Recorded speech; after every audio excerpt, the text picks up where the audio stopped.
Om Shanti. Good morning. It's a joy to be with all of you Something. again. Good Om morning. Shanti. Om Shanti. Yes. And I guess there are some new participants who have joined today. We are so happy to have you. Those of you who didn't get a chance yesterday to introduce yourself, we would love to know who you are. And so we would love to know who you are, where are you from, and what is your occupation, what do you do for a living, and how are you connected to this whole theme, this quantum spiritual healing retreat that we have. We would love to know from you as well. We don't want this to be a one-way traffic. We'd love to hear from you too. We can together learn and together grow and together heal. So yes, who are the people who have joined new? Good morning. Yes, Om Shanti from Shivinder. Yes, you were there yesterday. So I see somebody by the name of Maya. Maya, would you like to tell us where you're from? Oh, that is Mayuri. Okay. All right. Yeah, welcome. Mayuri, if you want to say you're welcome too. Otherwise, I see Aster Libasu. I hope I'm pronouncing you right, Aster. Hi, good morning, everyone. Good morning. Om Shanti.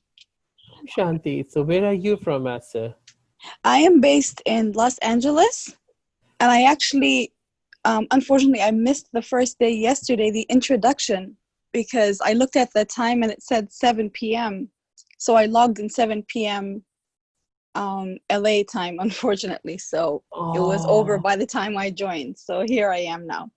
Um, I missed the question that you asked initially with the introduction. What would you like me to cover? well, just that what brings you to this retreat and what are you hoping to get from this retreat? In other words, see, the question that we had initially asked people, which kind of is a little difficult question to answer. What do you see your, let me look at the question so that I don't mess it up. Uh, so the question is, what is your vision of your own healing? Mm. If you Oh, feel comfortable in sharing. okay. I think it's more of having the awareness of my healing process and just being very graceful and gentle with myself during this during the healing process. Because as things come up, I would like to be able to process it and address it and take the right action and steps to heal myself and others. I actually do womb healing and work with women, and a lot of it is natural and holistic and herbal healing. So I would love to learn a few things that I can apply and use with my clients as well. So yeah, I look forward to learning. Thank you. Wonderful. All right. Yeah, we look forward to having you through this weekend as well. I see Thank you. Swati. Swati, would you like to say something? Om Shanti, Dr. Shwetank. I actually joined for the regular class. I'm sorry, I didn't realize this is the quantum healing class.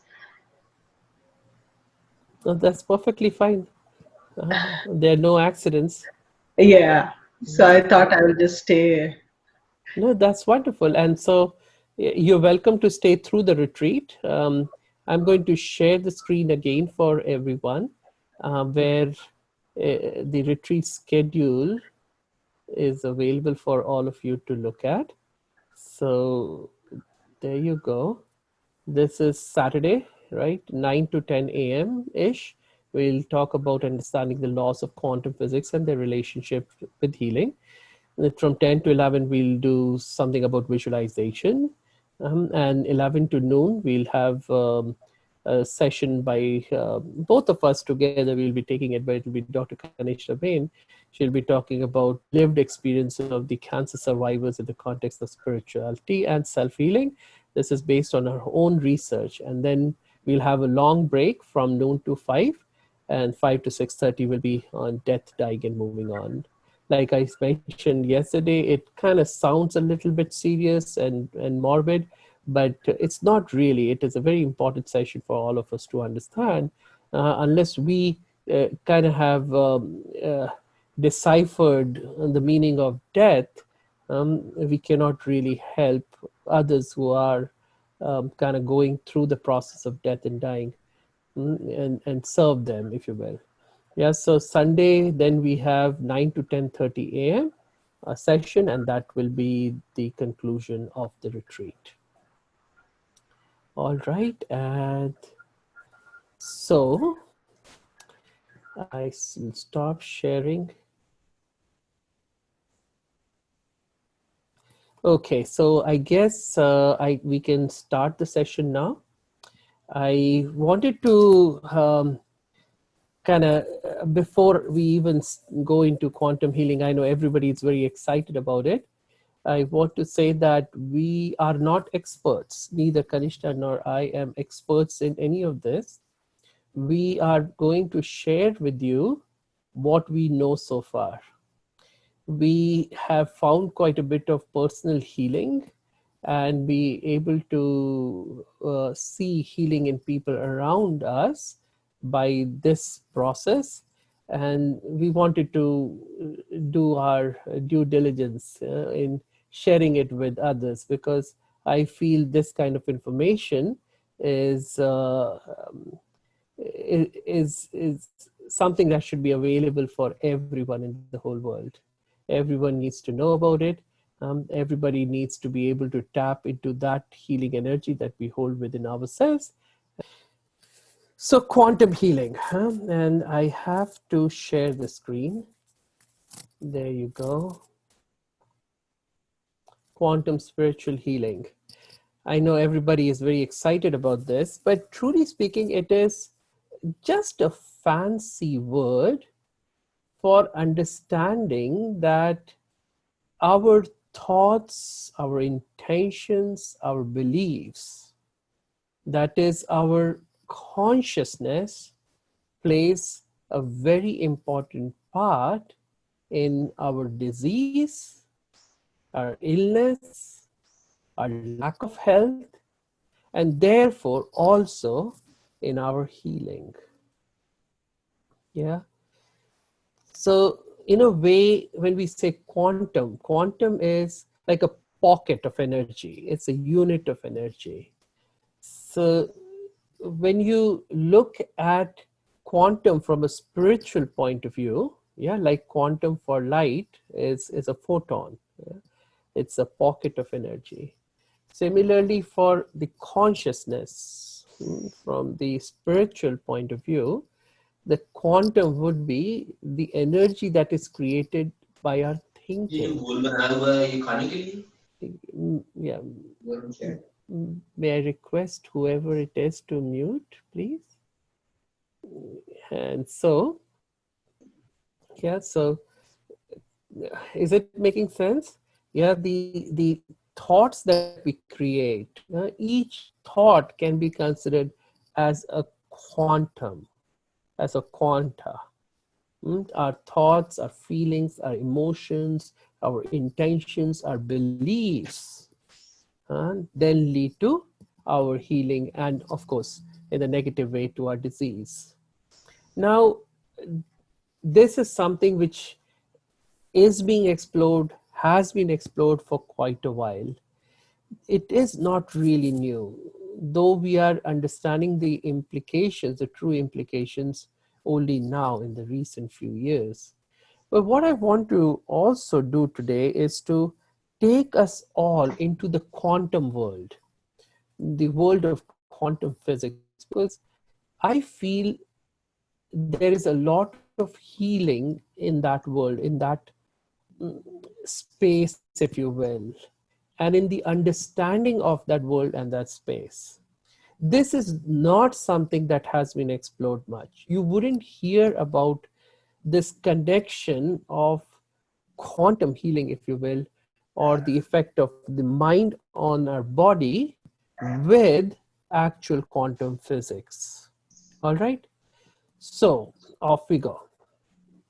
And here, sorry, let me, first what I'm going to do is to show you a video. Just like yesterday, we saw this video of Matrix.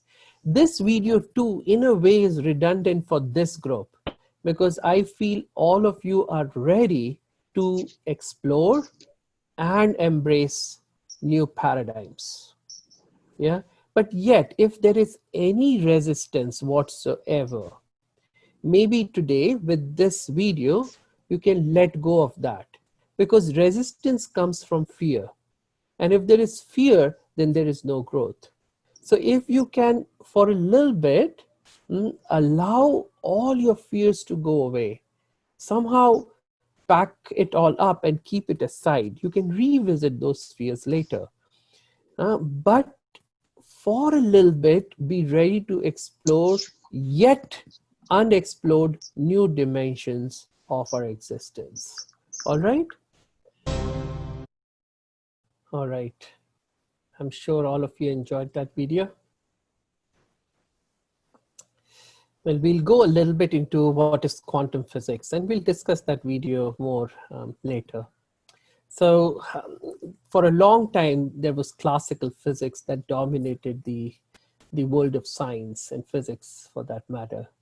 But not too long back, the whole field of quantum physics came into existence with Max Planck. And so what he, and many more people who did quite a bit of work on quantum physics, like Niels Bohr, even Einstein, yeah, for that matter, Schrödinger, and many more.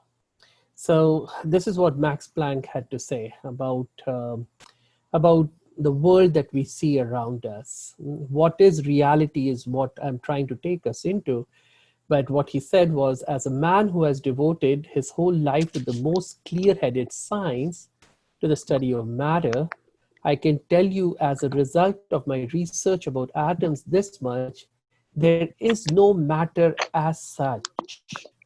All matter originates and exists only by virtue of a force which brings the particle of an atom to vibration and holds this most minute solar system of the atom together. We must assume behind this force the existence of a conscious and intelligent mind. This mind is the matrix of all matter.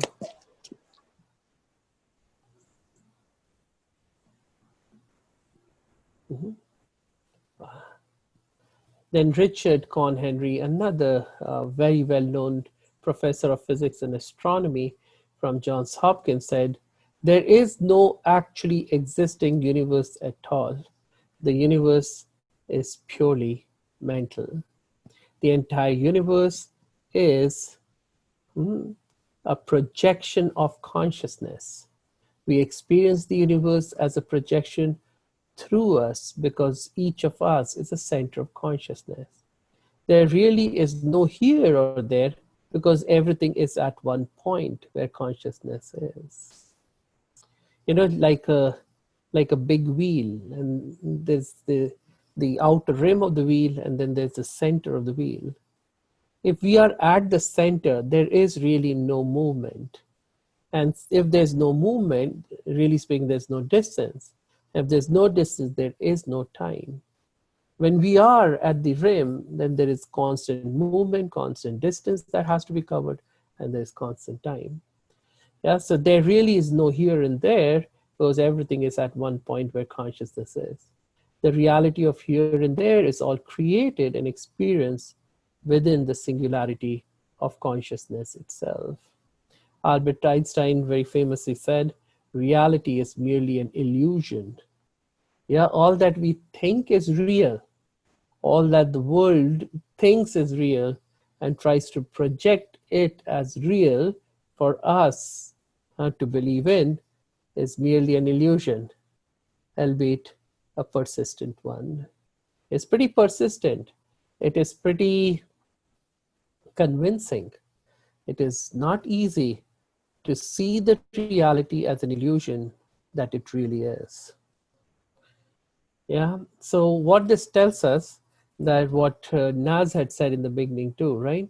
That our beliefs create our reality, which I'm sure each one of you has already now begin to understand. That the reality for each one of us is different, and it is based completely, wholly, totally on our beliefs. So let's look at this lady. Yeah, for this lady who is watching a soap opera, old lady, mm, and she's crying as things are unfolding in that drama. Yeah, is that what is projected on the television reel? No, right? And yet she's crying, she's sobbing, and she's getting emotional as if it is happening in real life. It is reality for her. Yeah, Lashonda, you want to say something? Yes, I have a question. Yeah. I wanted to ask, can it be considered like a form of manipulation? Say that again. Can it be considered as? A form of manipulation? Exactly. Exactly. And it is, um, in a way, not a deliberate attempt by anyone. It's happening because it was destined to happen. This manipulation has a purpose too, which we'll get to at some point during this retreat. But to understand that we are being manipulated. Yeah, and I said that yesterday too, right? In medicine, science, yeah, medicine doesn't want people to be truly healthy. It talks about health, but it is an industry of disease. It is not health industry. It doesn't really care whether you're healthy or not. It wants you to actually be as diseased as possible, as ill as possible, so that you can continue to come and be customers of this industry. Yeah, and so that is what the reality that has been created. And if you remember the video that we saw yesterday of the Matrix, yeah, this is the world that has been pulled over our eyes to hide the truth from us. And what is the truth? The truth that you've been born into bondage like a slave. And slave what? What kind of a slave? What kind of prison? A prison that you cannot see or touch or smell. It's a bondage of your mind, for your mind. Yeah. So now we are learning how to decipher all these different cues that are coming to us, that's telling us that what we see is not real. What we have perceived as reality so far is absolutely not the truth. Yeah. And when we understand that, then we are able to heal ourselves and take us to a totally different level of consciousness. All right, so this is the lady, yeah, who thinks that this is real. This is what everything is. But I know you all are much more enlightened. I think somebody has chatted. I want to make sure that I respect. Could we get the power? Yeah, okay, sure, we can make that happen. Yeah, so now there could be some of us who are not well, right? For us, we know that that soap opera is absolutely not real, yeah, but we feel as if our illness is the reality, yeah, that we need treatment, that we need doctors, and so on and so forth. But you come to one of these sessions, yeah, you begin to learn about the truth a little bit, and then things start to shift. Yeah, for you, still not that soap opera would be non-reality. Um, you would now begin to understand health or healing as a great concept, that I can be healthy. I probably can be healed at some point. It sounds great, it sounds wonderful. However, many of us still feel as if our illness, our sickness, our disease is the reality. Yeah, making sense so far? Yeah. health, healing seems like a great concept, but reality seems as if the current one that we see in front of us, the disease, the illness, the medicines, the injections, so on and so forth. However, for someone who is enlightened, who has understood the truth, will realize that all of this is non-reality. And reality is really health and healing. That you're already healthy, you're already healed. And coming from this perspective, then you look at the entire of the non-reality, then you understand that truly that is all falsehood. The old reality is all falsehood. All right, so far so good. Now we're going to go into one of the most important concepts of quantum physics. Yeah, that the whatever matter that we see in front of us, whether it is this table, this laptop, your cell phone, your car, even your body, is really a lot of it is space. Actually, most of it is space. What that means is that, let me break this down, that anything that you take, like this bottle, for example, is made up of molecules. Yeah. And these molecules are bound together by electrostatic and covalent bonds and so on and so forth. And so that's how this structure gets created. But if you see between the molecules, there is an enormous amount of space. So the molecules occupy little space. There's large amount of space between the molecules. Then if you go deep into the molecules, you break the molecules apart and you try to see what's in the molecules, you see atoms, many different atoms. And these atoms also occupy very little space. And the space between the atoms is huge. Yeah. And then when you go deeper into the atoms, you break apart the atom, you see it's made up of tiny particles like electrons, protons, neutrons. And these two occupy very little space, but the space between those particles is actually huge.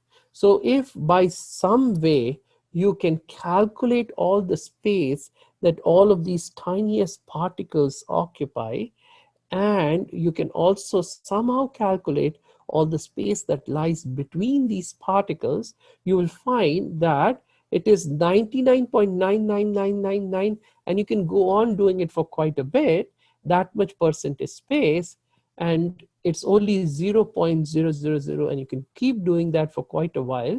1% is really matter. Yeah, so if you are looking at this bottle, if you're looking at your laptop, you're looking at yourself, your body, yeah, which seems pretty solid. This table seems pretty solid because when you bump your knee at the side of the table, it definitely hurts, right? It definitely hurts. So all of this is really 99.9999999% is space. But now what they realize is when these quantum physics physicists were looking at all these tiny subatomic particles, they found that even this tiniest of matter, that is this microparticles, they would go in and out of physical existence. So at one moment when you see them, they're there, and when you're not seeing them, they just totally disappear. But what would happen? Where would they disappear into? Yeah, what it really means, what they found is that which we now call as the particle wave duality or matter energy duality. What does that mean? It means that, really speaking, even those tiniest particles, which we would think as particles, exist really as a wave of possibilities. Yeah. So particle would convert into wave when there is no need for the particle to exhibit the qualities of the particle.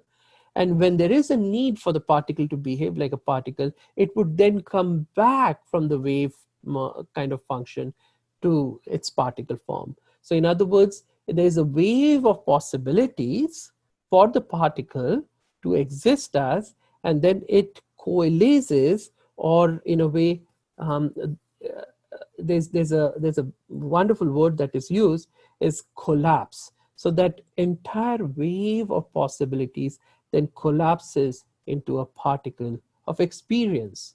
And all of these different waves then collapse at the same time into different particles of experience, which eventually leads to creation of the object that we see, feel, touch in front of us.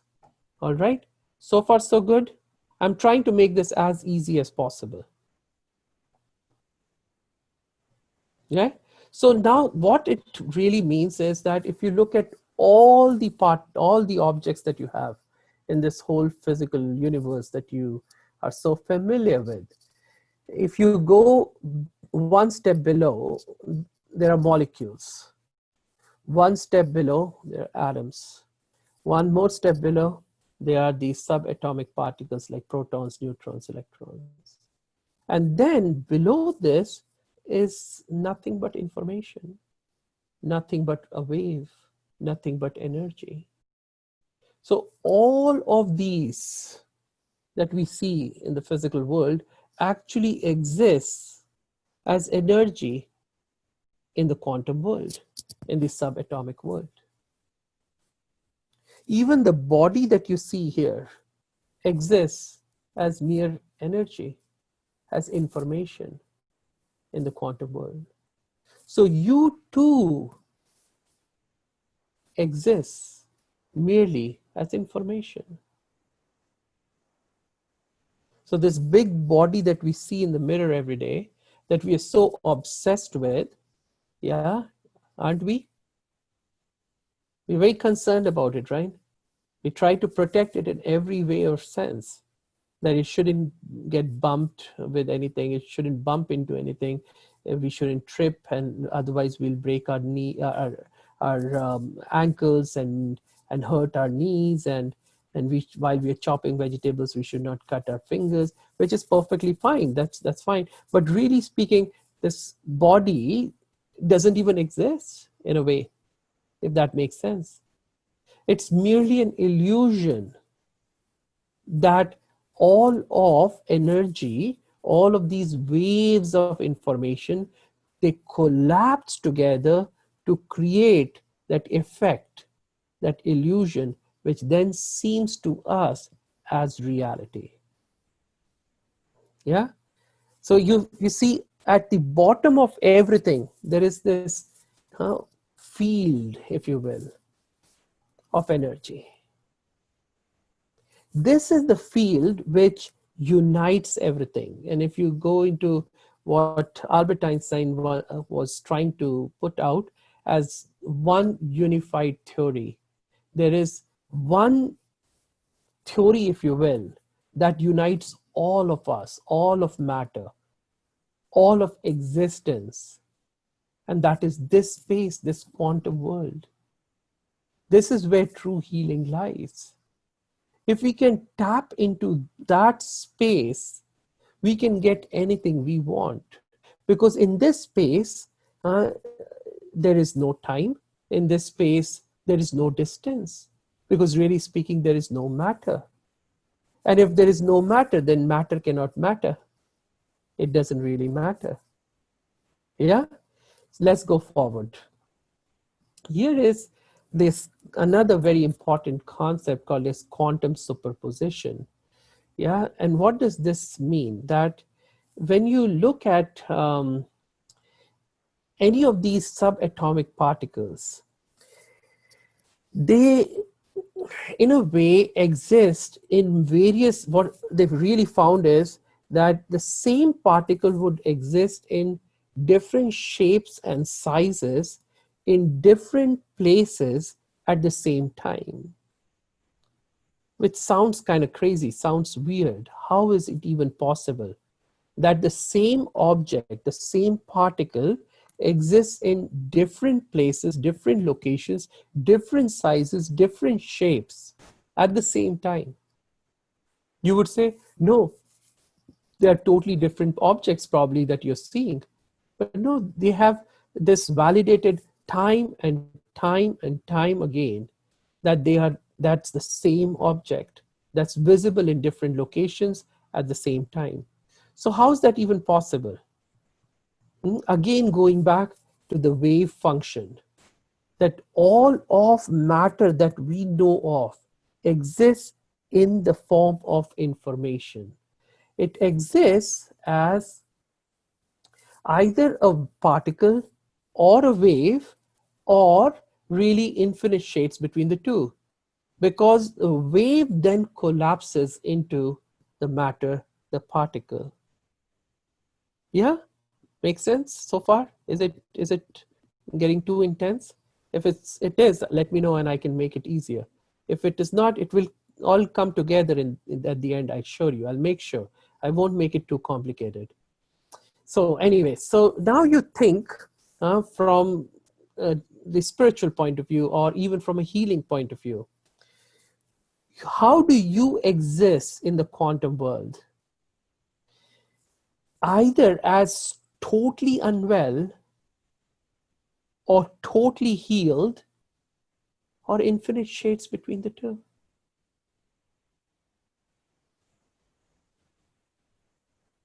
Yeah? So just like matter, that particle existed or exists as the particle, as a wave, or infinite shades between the two, you can be anything in the quantum world. You can be totally unwell, partially unwell, yeah, 20%, 40%, 80% unwell, or you could be totally healthy, 100% healthy. But who determines what you will be? What do you think? My own thoughts?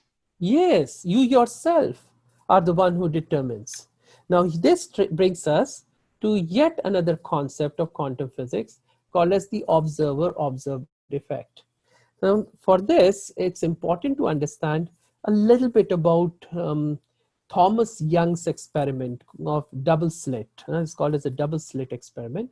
Became very popular. Yeah, it's talked about everywhere. A little complicated, but I'll try to explain it nevertheless. So the way he had created was that he had a slit, two slits. He had set it up in a way that there was a light source at one end, and there was a screen at the other end. So the light would shine on the screen, and the screen had a system to kind of determine how much light is being shown on the screen. It could measure, how much of light fell on the screen, if you will, in its easiest, simplest terms.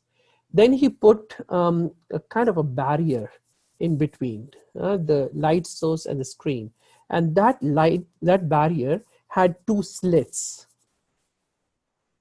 And when he showed the light, when he let the light pass through these slits, then different things happened. Yeah, so when we look at light, for example, for a long time it was thought that light exists as a wave.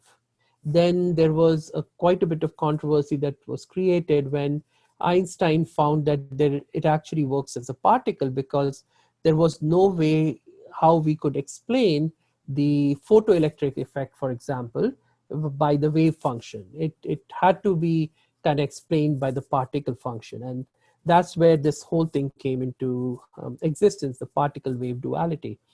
Now you see, if you put a slit, two slits in between a light source and the screen, what do you think will show up on the screen? It will show up as because the light will pass through those slits, right? And you should see two slits, correct? Two areas on the screen, two lighted bands, if you will, which represent the light passing through the slit. Very simple.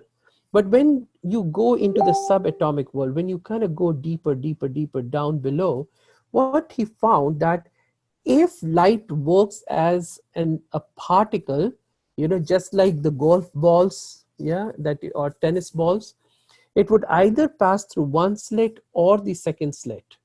Yeah, and you would see these perfect two slits, which correspond on the screen. You'll see representation of the slits very perfectly. But if light works as a wave, then what would happen is these waves would split. Half of the waves would go through one slit, the other half through the other slit. Then they will come back together. These two wavelets would want to cancel each other, and this would lead to what is called as an interference pattern. I don't have pictures of this, and I don't want to complicate it too much.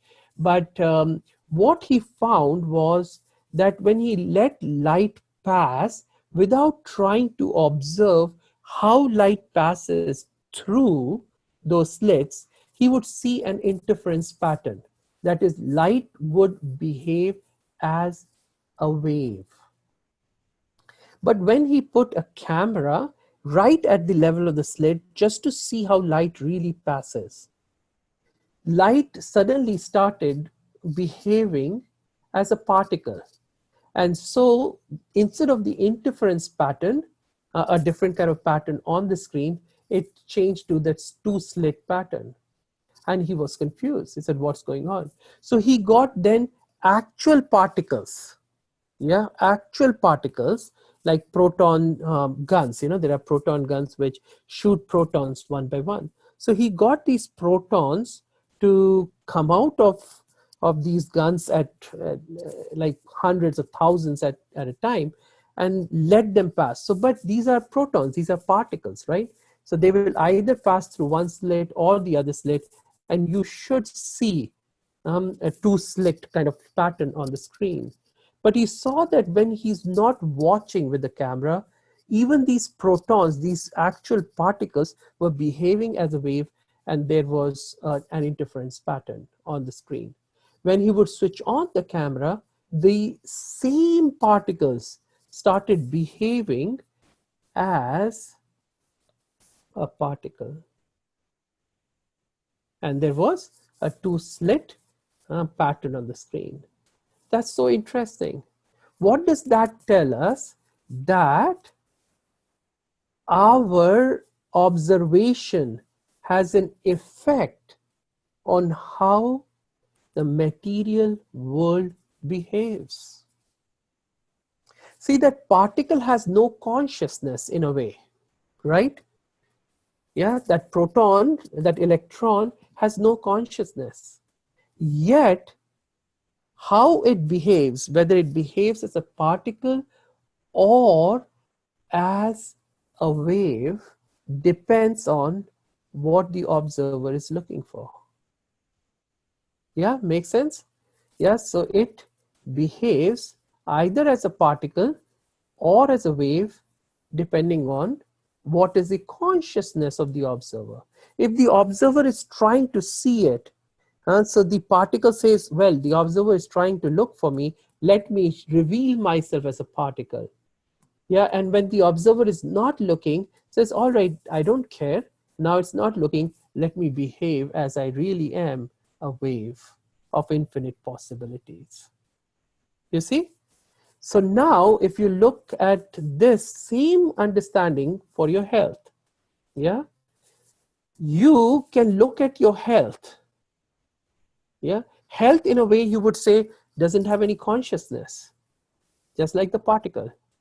Yet your health, the way it manifests itself, would depend on the observer, you.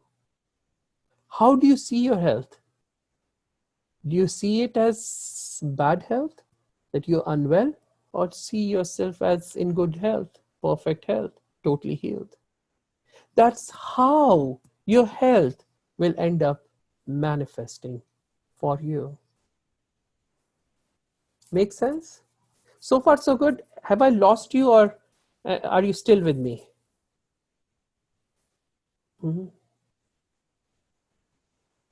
Yeah, so far, so good. Is it making sense?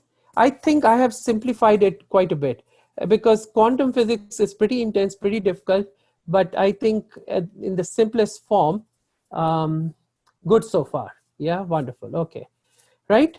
So now let's take a little different perspective. In a way, I can also talk here. I can go on and on this, but in a way, when Thomas Young did this experiment, He used this proton pump, and he would send hundreds of thousands of protons through these slits. So, and that would create either the interference pattern versus interference pattern, or the these two slit pattern. So he thought maybe these particles that I'm sending together, so many of them together, they are somehow interfering with themselves. They are not really behaving as waves, but they're behaving similar to waves, and yet they're remaining as particles. So then what he did, he sent one particle at a time. One particle at a time, think of it. So one particle would go through either one slit or the other slit and go to the screen. Then he would send the second particle already gone through the slit, that goes through a slit and reaches the screen. Then he would send the third. Again, when he would look at the way the particle goes through the slits, these particles behaved as particles, and they would either go through the left slit or the right slit. And when he stopped looking at them, these particles behaved as waves, but it's so interesting that the particle that had already gone through the slit, already reached its destination, was somehow interfering with the particle that has not yet even left the particle gun. In a way, kind of giving us the hint that maybe time doesn't exist. Maybe distance doesn't exist. This is for us to understand that time is this, because time is a big factor for us to create stress.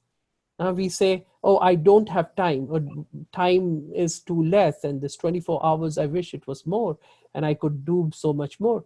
But in a way, time is an illusion in itself. Otherwise, how do you explain this? How in the world would this atom, this particle, interfere with a particle that has not even left the gun? Maybe they have an intelligence of their own. Maybe all of these are really connected to each other. Maybe the observer and the observed are connected. Maybe everything is connected. Maybe we are living in an interconnected universe. Could this be the total demise of separatability? That there is no separation. There is no you versus me. There is no I versus matter even. In the quantum world, we all coalesce together in a way to one big field of infinite potential. What do you think? Doesn't that sound interesting so far? All right, let's go further. I see two more people who need to be admitted, and we'll admit those. All right, so here, let's go to a little bit different course to explain the same thing. I'm sure you've heard of the law of attraction. Yeah. So when you look at the law of attraction, it says like attracts like. Now, other ways to describe this as birds of the same feather flock together and money pulls more money. Yeah, but now when you try to put it together, it kind of seems as if happiness attracts more happiness, good health attracts more good health, and abundance attracts more abundance, right? Now, if we focus just on good health, what if right in the beginning, we start off with the thought that our health is not good? Right now, if I ask you, how's your health? You say, my health is not good. So bad health, what will it attract? More bad health. Yeah, good health is attracting more good health. But this is important to understand how this even works. Because if you see, there's a big conundrum for people. How do you feel happy when people around you don't appreciate you? Yeah, that you don't feel happy internally, then how do you feel happy in general? And how do you feel healthy when every joint is squeaking and every bone in your body is crumbling? And how do you feel abundance when you are really physically broke? Yeah. So we can understand this from a spiritual perspective, but let's understand this from now a positive psychology point of view. Yeah, and from our brain mapping, if you will. So there is an interesting phenomenon that happens in the brain, which is that when they were trying to scan these our brains, yeah, brains of people in functional MRIs and positron emission tomography scans, they found that when we do something, when we think something, when we see something, then there are certain areas of the brain that get lighted up. Now, if we are seeing something, for example, looking at something, there is a lion, for example, then they will see that there's a certain area of the brain that has gotten lit up.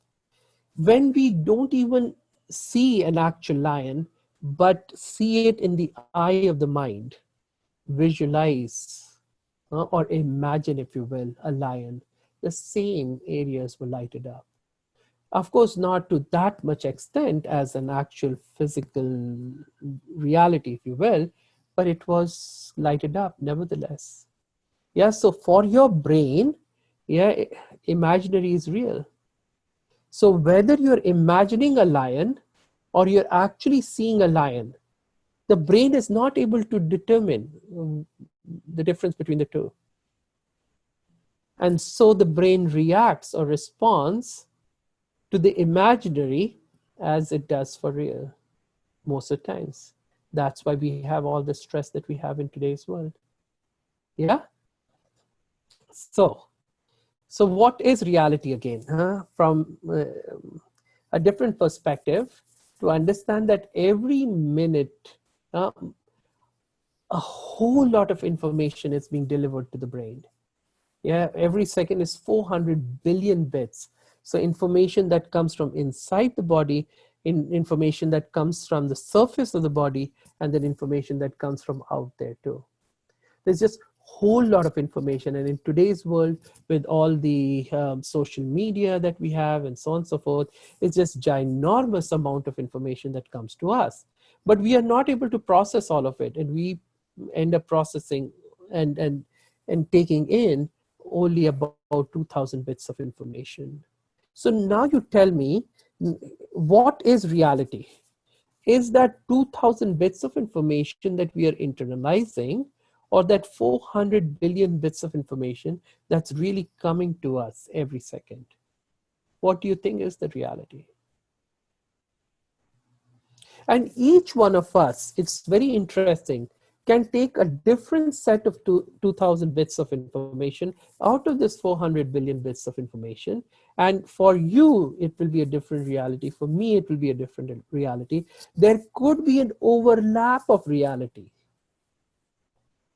But you think of it, it is virtually impossible that every second, you and me, however close friends we are, how much ever in love we are with each other, we will perceive the exact 2000 bits of information every second, just as the other person.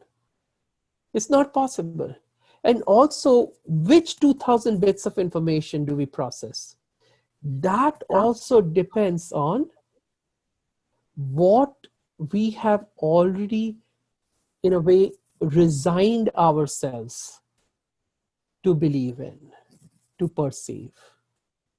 Which means that in the past, there have been experiences, there has been information that has modulated our understanding of reality, and therefore we then end up taking those bits of information that suit our reality to then reinforce our reality. Make sense? So far so good? Everybody agrees? Or is it too intense? No, right? Okay. So here we need to understand the difference between look and see. A lot of science, yes.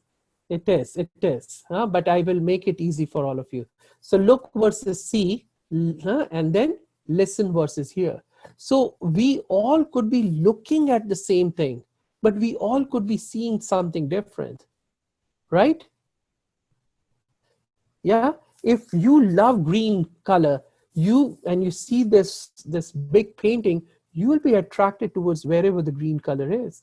Somebody loves buildings, that person would then be attracted to the buildings in that painting. Yeah, and somebody loves, say, the sky, the blue sky, will be attracted to that, and will keep, will later say, oh, what a beautiful sky. That person, the second person would say, what a beautiful building. The third person would say, or the first person really would say, what beautiful grass there. The trees were so beautiful in that picture. You see, everybody sees something different. Everybody hears something different. So think about it now. What you hear is what is reality, or what you listen to is what is reality. Even what we are listening to determines, yeah, our hearing, and our hearing determines our listening. It is so interconnected. Think about it. What really is the reality? So this is very beautiful thing that one of my professors in medical school used to say: what the mind doesn't know, the eyes don't see, and the ears don't hear. What the mind doesn't know, the eyes don't see, and the ears don't hear. So only when we have programmed ourselves in a certain way do we see certain things or hear certain things in a certain way. Right now, what has happened is our brains, our minds have been programmed in a wrong way. Therefore, what do our eyes see? What do our ears hear? If the mind has already been programmed for negative, the eyes will continue to see the negative, the ears will continue to hear the negative. It will totally, the eyes and ears will totally ignore the positive. All right? And that's what is happening. Your mind has been programmed to tell you that you are sick, you are unhealthy, you're broken, you need medical care, and you're going to die soon. That's how you have been programmed right now. And that's why what does your eye and your ear hear and see, respectively. You see? Make sense so far? Agree? Anybody disagrees? Anybody has something else to say? I think there is a question here. Somebody has asked, Kalyani ji, she has asked, can you explain how subconscious mind fits in here? Beautiful. We'll get to that. Subconscious mind is in the next session. So hang in there. Yeah, you'll get to that very, very quickly. So here, just another example. Now, this is a picture of a clipper ship. Long back when Columbus and his folks were going around trying to capture land, yeah, going crazy everywhere. So they reached somewhere in one of these islands in the Caribbean. And before that, the people who lived in the Caribbean had never seen a clipper ship like this, had never seen these ships. Ship was something that they had not known. It was not even their reality. So there was a shaman there in that village who used to go to the ocean every day, to the beach, and would kind of pick things and be in meditation and so on and so forth. And he saw these big waves arising and coming to the shore, and he couldn't understand what these waves were about and how these are being created. He looked into the horizon, but he couldn't see those ships. Can you believe it? Yeah, 1 minute, Itala. I'll ask you. I'll let you say 1 minute. So then it went on for several days. He would go to the beach. He would see these, and he would be totally perplexed. Where are these waves coming from? Then one day he was able to see those clipper ships because he was a very wise person. And then he went back to the village. He told everybody that, yeah, these ships are approaching, and so on and so forth. And when the shaman told them, that's when they realized what it was. So in other words, if there is something you don't know at all that has never been part of your reality, it will be impossible for you to perceive that.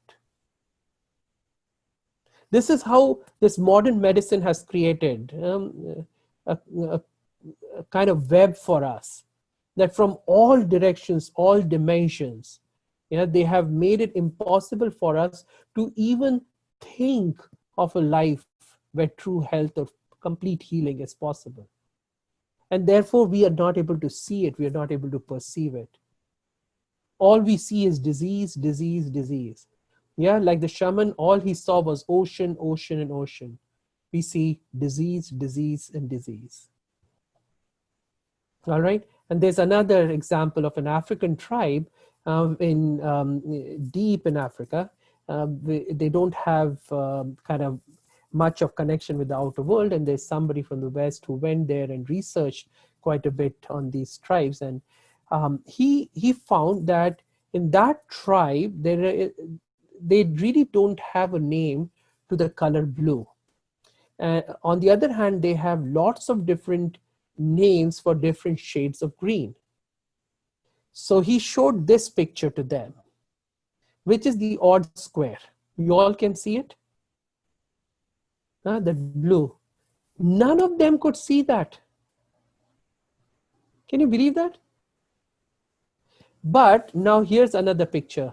There is one square which is a little different shade. Maybe it doesn't show up very well on the screen, but there's a square which has a little different shade than the rest. That's actually the same square here. That's slightly lighter, which you won't be able to see very well unless I point it out to you. And they were able to know it right away, all of them, because they have different names to different shades of green. See, your mind doesn't know these many shades of green, so you couldn't see it. Their minds don't know blue color, so they don't see it. Because really speaking, in nature, there's very little blue.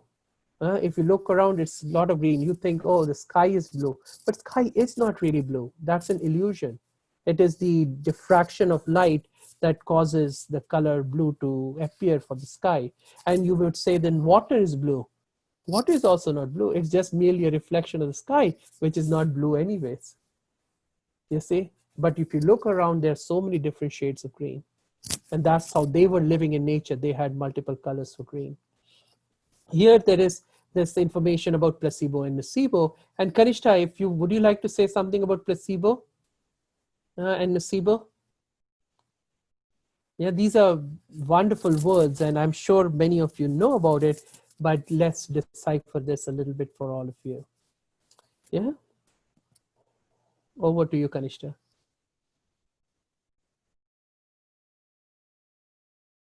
Yeah, can you hear me? Yes. And 1 second, I see someone has sent a chat from Kalyani, has said, I totally agree. All ads on cancer, depression, drugs, patients ask me if they have this disease and ask for the drug. That's so true.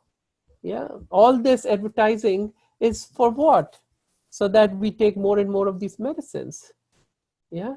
Like I was saying yesterday, they say it all the time. Once you have depression, it's a lifetime of depression. Once you have high blood pressure, it's a lifetime of high blood pressure. Once a heart patient, always a heart patient. Once a cancer patient, always a cancer patient. Why? Because that's what serves them. You'll keep taking their pills. You'll keep taking their drugs. You'll keep taking that chemotherapy, radiation therapy. It serves them. That's why. All right. Yes, Kanisha, back to you. Yeah, so placebo actually it plays a very important role in healing, because placebo means that you believe that this particular drug, this particular medicine is going to help you. So if you believe that is going to help you, then there are actually many cases. I can share with you some stories, real stories, where patients believed that the drug that the doctor is giving to them is definitely going to help. And very interesting stories. Kanisha, before you go on to the stories, I was just wondering if you want to explain what is placebo and what is a nocebo? Yeah. So placebo means the patient believes that this particular medicine is going to give me positive results. Whereas it is nothing. It is just like maybe a sugar pill. It could be even a drop of water. Even if it is a water pill, nothing in there, but still, because the patient believes that this is going to help, the medicine will work. And then nocebo is like, I can give you an example. The side effect of that medicine, actually, the person will start to experience, not the benefit, but the side effect. So say, for example, there is some medicine that is known to give side effect. For example, chemotherapy. Right. That's what I was trying to give the example of. Right. That suppose chemotherapy, a patient with cancer, she or he knows that she's going to get chemo. Then, even before she gets the chemo, she will start developing the symptoms, the side effects, because patient has been told prior to even giving that medicine to that patient that this medicine might cause these nausea, vomiting, or this and that symptoms, and patient knew about it, or maybe some other person shared that with the cancer patient that this medicine is going to give you these side effects. So even before the patient takes the medicine, patient starts to develop those symptoms. Or you could give them again a drop of water, a sugar pill, and say this is chemotherapy, and they will start having nausea and vomiting with that. And that is nocebo. So placebo is having a positive effect of something which is non-therapeutic, and nocebo similarly, you have a negative effect when that is non-toxic. Something that is non-toxic causing a negative effect is nocebo. Yeah. Yeah. That So is so go ahead, true. share some stories if you. Yeah. So one time, patient presented with symptoms of nausea, vomiting, and doctor over there, maybe she didn't know what to give, maybe she knew or not, or whatever, but she actually gave the medicine to the patient saying that this medicine is going to really help you with your nausea and vomiting. And actually that medicine was supposed to induce nausea and vomiting, and that medicine was meant to cleanse the stomach. If patient would present with some like some kind of poisoning, so sometimes it's very important to cleanse the stomach. So that medicine was meant for that. But the doctor said to the patient that this medicine is going to really help you with your nausea and vomiting. And patient believed that this is going to help, and the moment she took the medicine, her nausea and vomiting was relieved. So it was just the opposite, actually. It was supposed to give the opposite effect. But because the patient believed in the doctor, whatever doctor was saying, patient believed in that. So that is the result that the patient got from the medicine. So it's not just about the medicine, but actually such cases people have seen even during surgery, what they call as sham surgery. Maybe some of you might have heard of sham surgeries, where the actual surgery, they don't do actual surgery, but they just mimic as if they are really doing the surgery. For example, in patients with knee problems, they had knee problems, and they were taken to the OR telling them that you are going to have knee surgery, we are going to do arthroscopy, just to look at what is the problem in your knees. And they were taken to the OR, and one group of patients, they did the surgery, and another group of patients, they did not do anything. They just put the incision, and they returned the patient just like that without doing anything. Yeah, that's cases, interesting. Yeah, do the incision, close it, go do nothing. Yeah, it's interesting. And they had the same effect. Right. Exactly. Yeah. And the same with even the cardiac patients. Correct. Patients presented with severe pain in their chest, and they had that angina, the angina attack. And patient were told that you will need to have surgery, and they were taken to OR. And one group of patients, surgery was done, and another group of patients, they just opened the chest and they sewed it back. But in both the cases, the results were almost the same. Not only the symptoms were relieved, but at the same time, even the functioning of the muscles, cardiac muscles. Yeah, the perfusion, the blood flow increased. Perfusion. Yeah. See, Isn't that So interesting? that means your Recently, belief, your belief, what does that mean? That your belief can actually change the physiology of your body. yes, So that's powerful. exactly what is quantum healing. That your beliefs, your thoughts can change your physiology, your biochemistry, your pharmacology, uh, everything, your functioning of the entire body can change. Even the pathology can change. Everything can change in your body by the way you believe. But going back to more examples, Kanisha, I was thinking, recently I was reading another study where I don't know how they got the IRB to approve that kind of study, where these people who had asthma and quite frequent asthmatic attacks, so they got these patients, and so in one group they didn't give them the bronchodilator, the thing that helps open the lungs, and it was just plain saline, and they said this will help you, and it did help.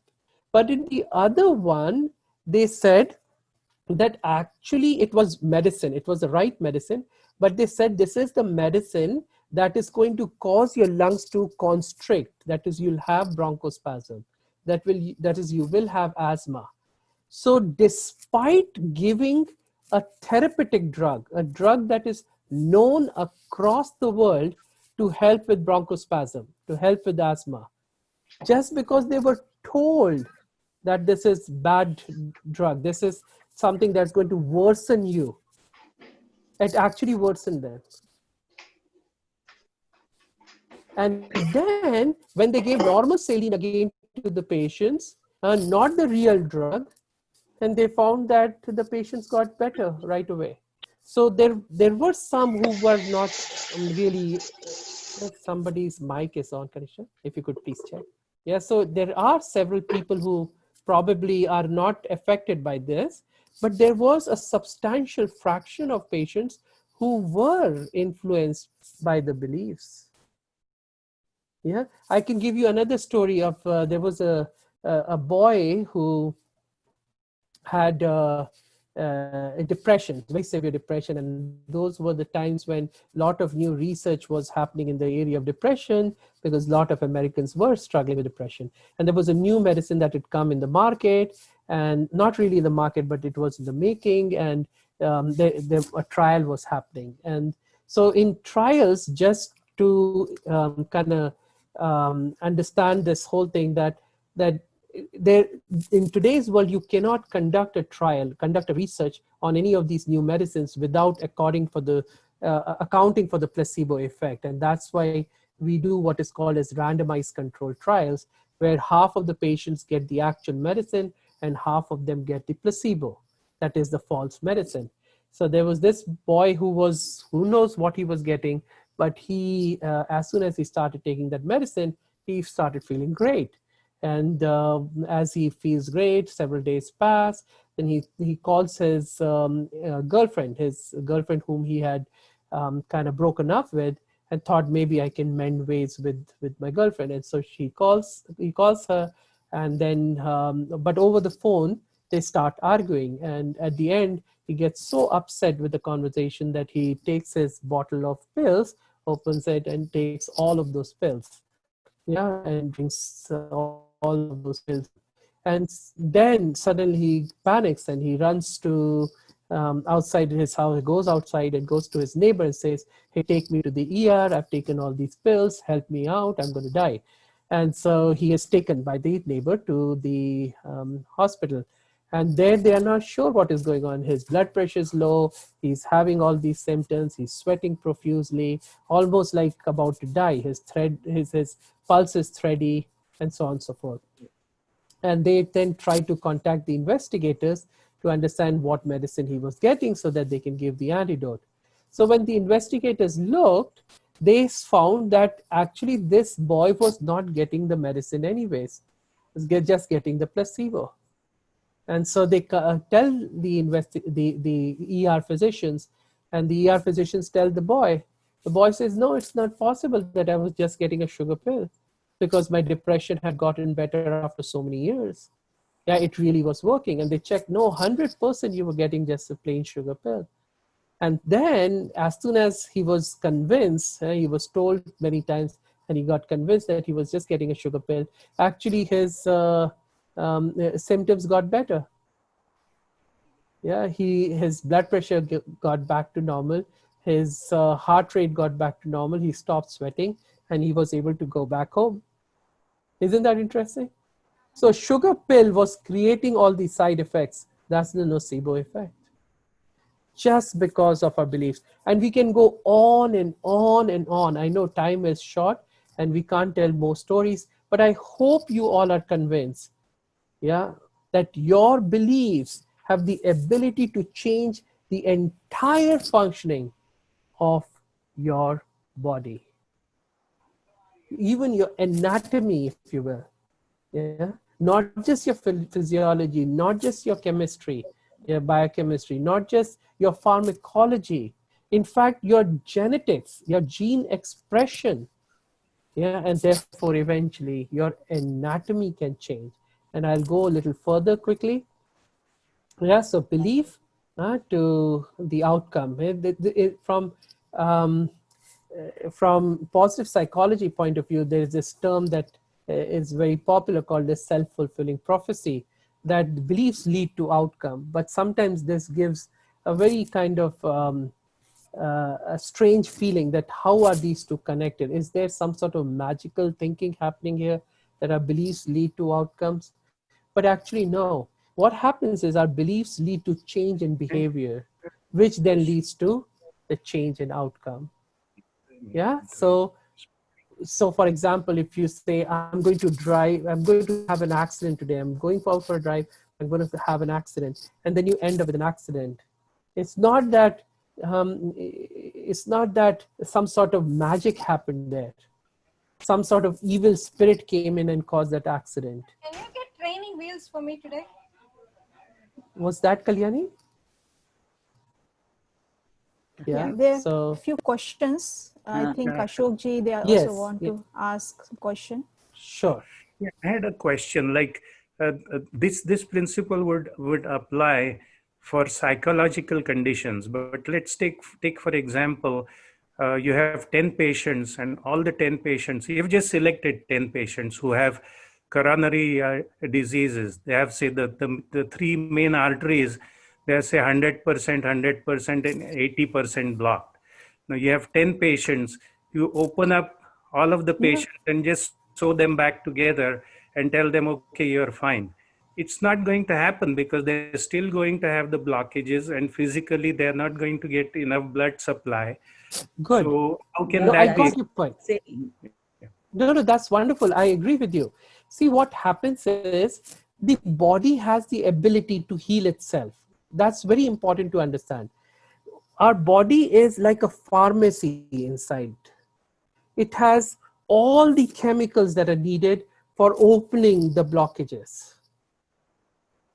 The problem is we are not using all these systems that we have to heal ourselves optimally. And that's why we need external intervention to do that. However, when there was no external intervention, but it was somehow convinced, that person was convinced, it was kind of drilled into that person that you got the surgery, the corrective action was was done, if you will, and the coronaries started to open up, the blockages started to open up. Is it making sense? We know it now. Scientifically, it has been proven again and again that we have, like, for example, endorphins and kephalins.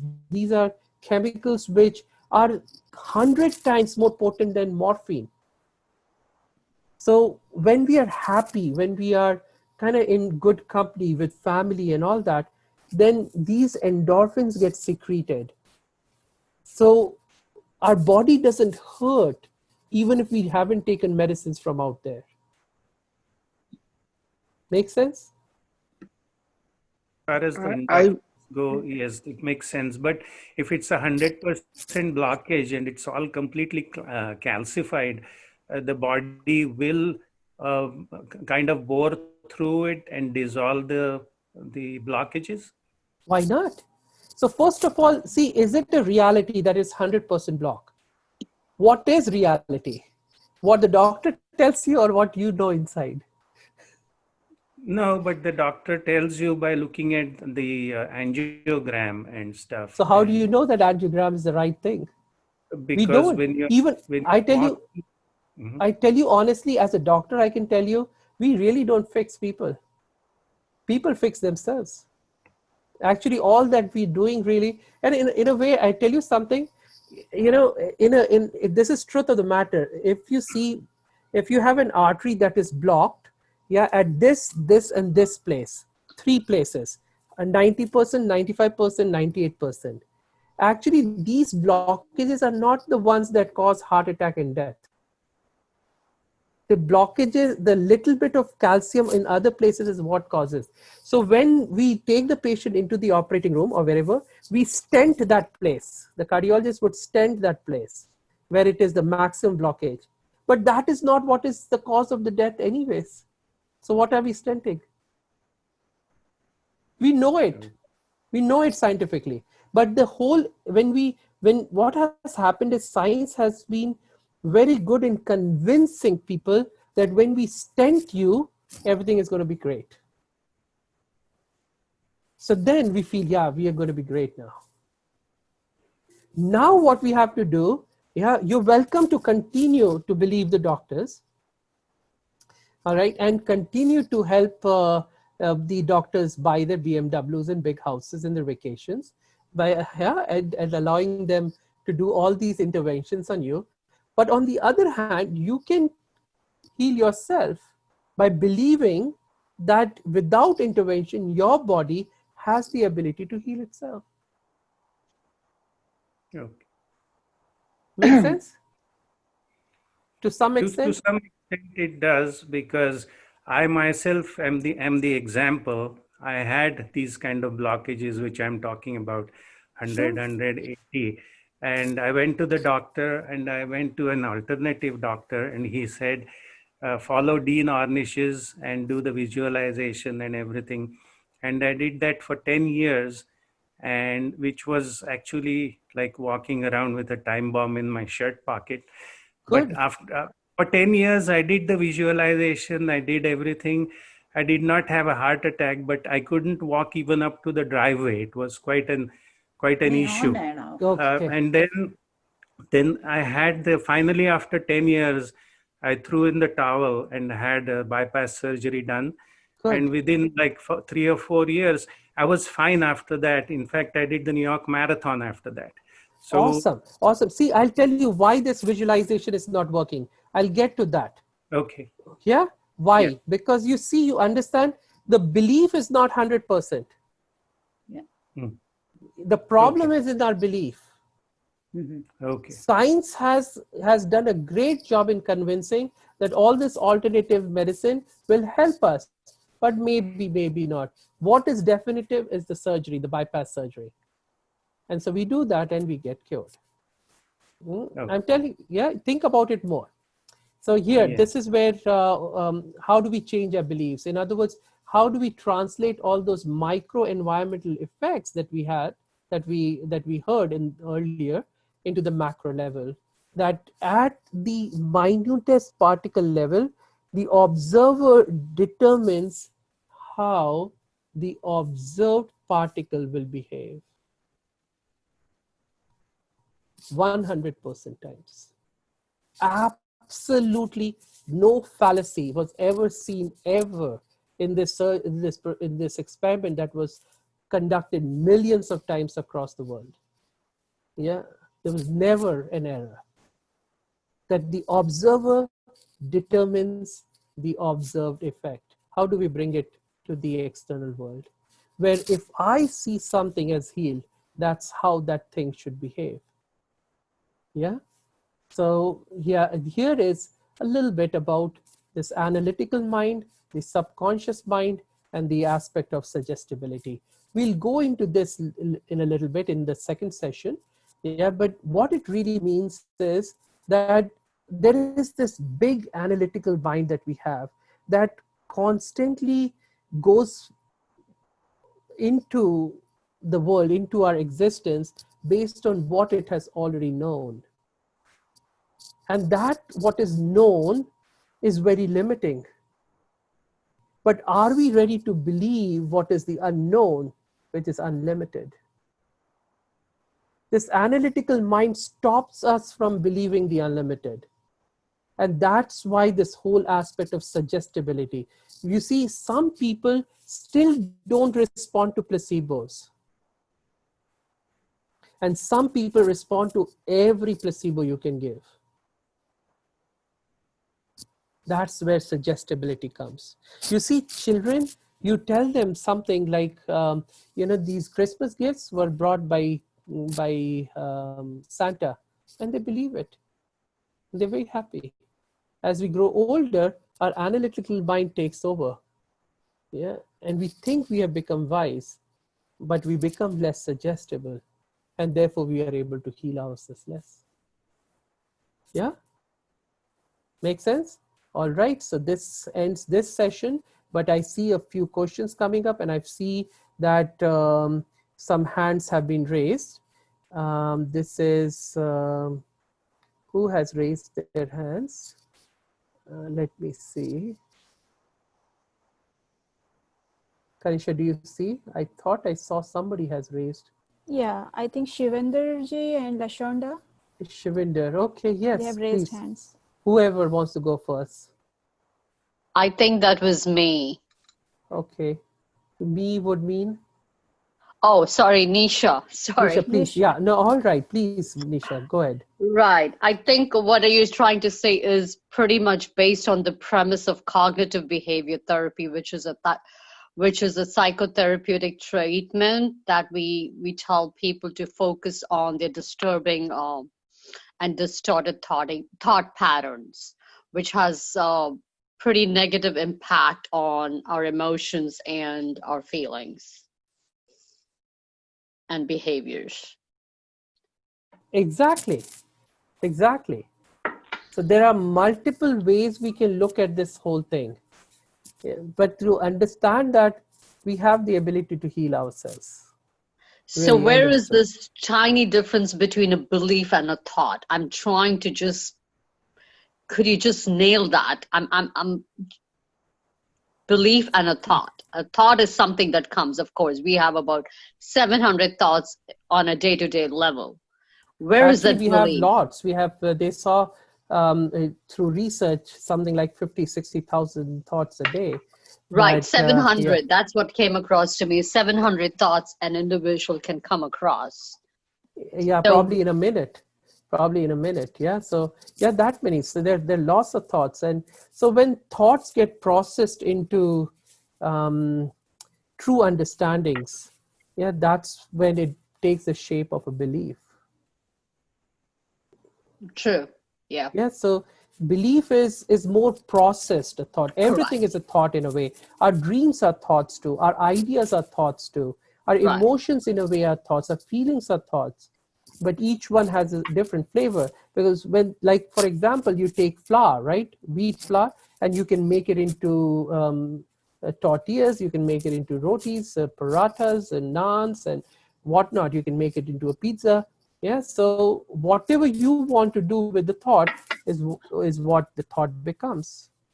Yeah. Yeah. Anyways, Right. all right. So Thank far, so you good. so much. Thank Most you. welcome. And I see Lashonda doesn't want to say anything. She says her question has been answered.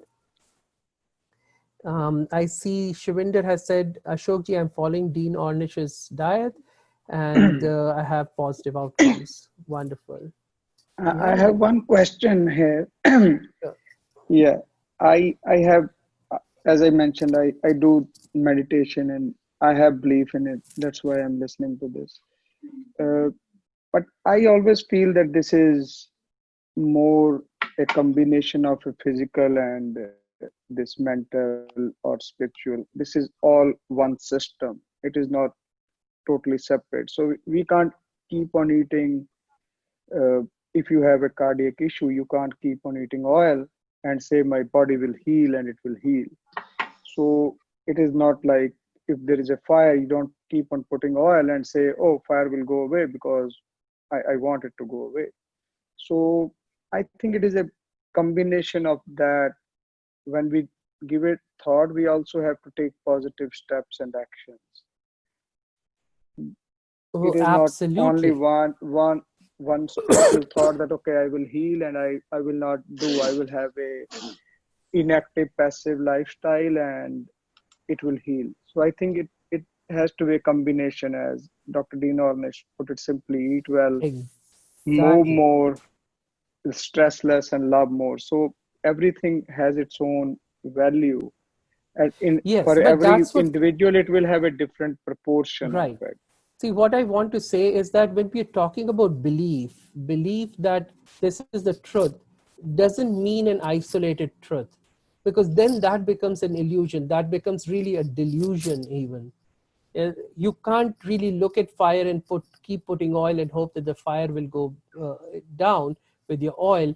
That is not really the truth. That is not the true belief. It's like almost like you're fooling yourself. Here what we are trying to do is to go back to the original truth, that if we understand from the quantum point of view, that at the level, the quantum level, we are all pure energies, pure consciousness, infinite potential, infinite connectedness, non-separability. And that's where we can harness the true potential of the human body as well, and the human mind, to heal ourselves fully and completely. Yeah, Yeah, that yes. wonderful. And So how to deal with, there was another question I think on a similar line, but how to deal with if you are trying to maintain yourself, or if you think, or you are trying to maintain yourself at that level, but there are people around you or people who are trying to bring you back, or there is negative energy, how that impacts, because it is easier to keep on moving, but sometimes you get stuck with something and you can't let it go or something. I think that also becomes a problem in this oh, for sure. process. Yes. Because whenever you want to do something good, there will be so many things that will try to tell you that it is not right. So this negative answer, if you will try to come from within, will try to come from outside. When it comes from outside, it doesn't really matter unless you start to believe in that. It doesn't really matter if there are 100 ice cream shops around you if you don't care about ice cream. As soon as you start caring about ice creams, then even one ice cream shop is enough to send you going in the wrong direction. So we have to understand that the fault is within, that we have to fix.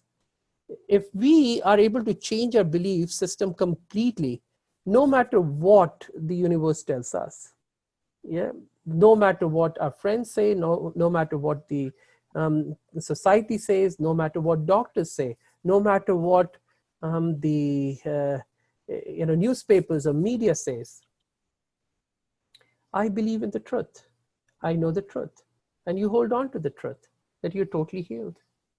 See, the problem is that when we look at things from the physical context, the physical world context, where there's constant change, there's constant movement, there's limitedness, which we talked about yesterday, then all these things are very difficult to understand, about the belief that you're healthy, belief that you can heal yourself, belief of unlimitedness. This is very difficult to fathom. However, as you shift from this physical consciousness to the metaphysical, or from the quantum physics point of view into the quantum world, the quantum field, where everything is connected and there is unlimitedness there.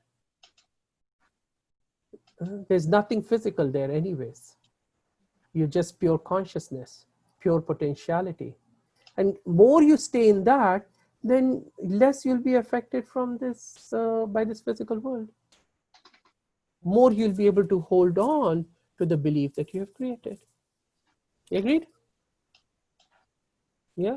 Okay, and there is one question which is a little tough for to answer right now. I promise, Kalyani, we will go into this a little bit later. Does others' thoughts affect another individual, like old times say that curse affects others? We'll talk about that later. I promise I'll get to that eventually. So shall we meditate for a few minutes as we move on to the next? And I want to give a few minutes of break as well. So Karisha, take us into a little bit of meditation.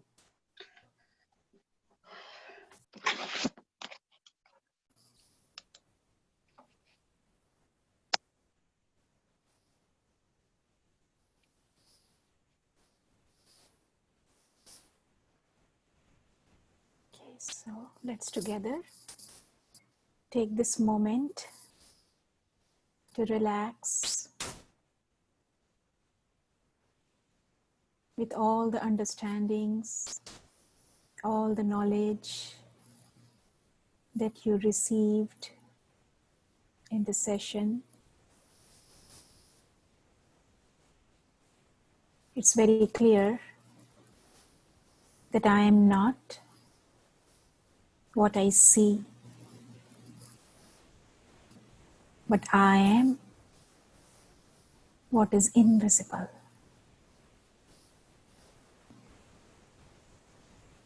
So very gently draw your attention to the center of your forehead. This is where your life energy resides.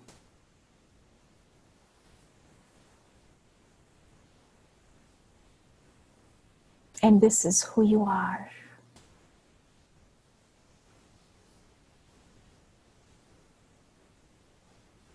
This is a very important awareness, very important belief that we all need to know and need to practice. That I am a being of light.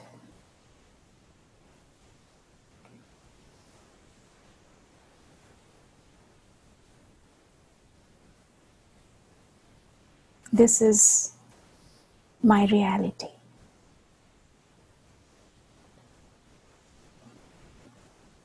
So see yourself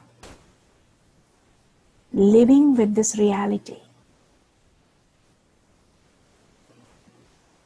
Seeing the self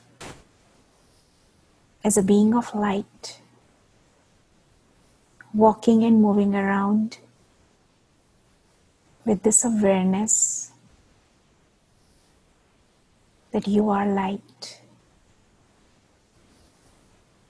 And the moment you connect with this spiritual dimension of yourself, you begin to feel very light. Because in this dimension,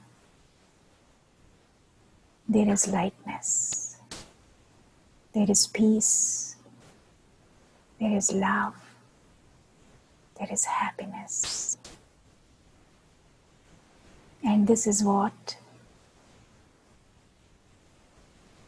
the mind, the body needs to heal.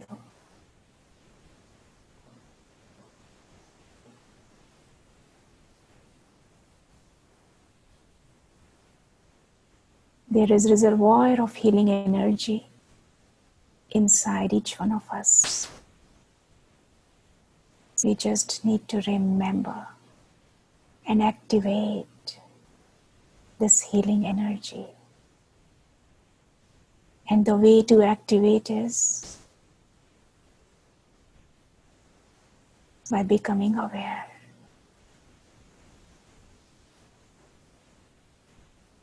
Of my reality.